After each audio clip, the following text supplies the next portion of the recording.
In this video, I'll be showing you how to create labels using Microsoft Word 2007. To do this, you first need to go to the Mailing tab on the Microsoft Word ribbon right up here. When I click on that, you will see that it opens up the Mailings tab. And over on the left-hand side in the group that's labeled Create, you want to click on Labels. This launches a dialog box that might look familiar from previous versions of Microsoft Word. And in this case, you can create either a full page of the same labels or a single label and even delineate which row and column you want to print that label from, based upon the page of labels that you're using. An important thing to do first is to establish what size mailing label are you using. Typically, you're either using Avery labels or maybe even a Staple or Office Max type of label that has a number on the box of labels. The way you adjust is you go down here to the Options tab, left click, and from here you can change what your label vendor might be. Typically, most things are associated with being comparable to an Avery US letter label. And then you can choose which size you're using.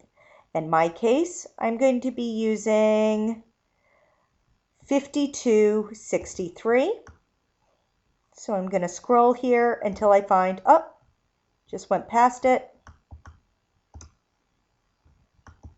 5263. Once I'm done with that, I hit OK. Now, in some cases, you might be using a label that you want to kind of customize. In that case, you can click on New Label, and by following the details here in the Preview section, you can actually create a label name, adjust your margin height for your page, the actual height of the label itself, its actual width, how many labels go across your page, how many labels go down your page, etc., etc., and then hit OK as well. So that's an option as well, but in this case I'm using a prefabricated US Avery label, again 5263, OK. Then I'm brought up here to the address box where I can type in whatever I need for my label. In my case, I'm not looking to make a label of addresses. I'm actually looking to have labels for boxes that I use in the Science Center for various schools. In my case, I'm using the names of different schools for my labels. Callahan School Electricity Kit. Now, if I want to, I can actually change the formatting of my label. And what you need to do is highlight what you want to be changed, right-click, and either go to Font or Paragraph. In my case, I'd like to change my alignment. I'm going to go to Paragraph, highlight Alignment as Centered, and my spacing I'd like to have at 1.5 lines. Okay. You'll see that immediately adjusts. I now would like to change the size of my font. I'm going to right-click, go to Font, and now change my size of my font to something larger and a little more capturing. There we go. And OK.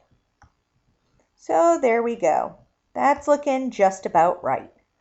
Now, in this case, I actually would like to have individual labels for different schools, but what would be easiest for me to do is to have a full page of the same label as a new document and then edit from there. And that's what I'm going to choose. If you want to just have a single label printed, either of the full page or a single label, you can directly send it to your printer as well. I don't necessarily recommend that. I always typically use new document. And as you can see, it inserts it into a prefabricated table. Notice that up here my table tools line is highlighted. I can click on design. I can click on layout.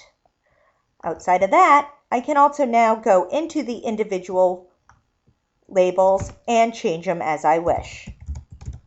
Ball school.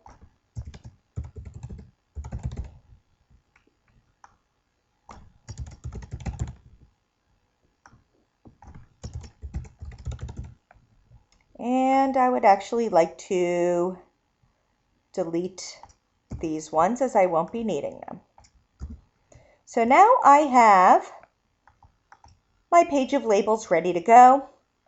At this point, again, if you wish to change it any further, you can change the color of the font if you wish, going to the Home tab and changing the color of the font just as you would a regular document.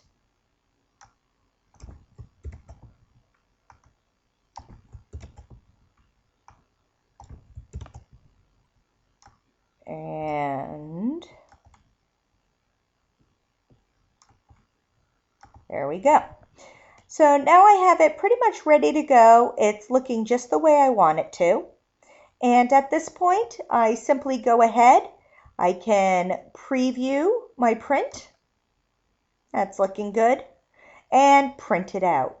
Now, one additional tip I have is I always print out first on a regular piece of paper, and then I compare it to my labels directly on the label page.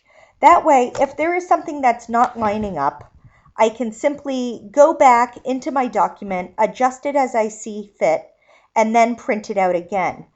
Don't print onto your actual labels until you've got it completely sized up and ready to go. Always do a test print first on paper to check and see first. And that's pretty much my demo for doing labels, and I hope this might help you out.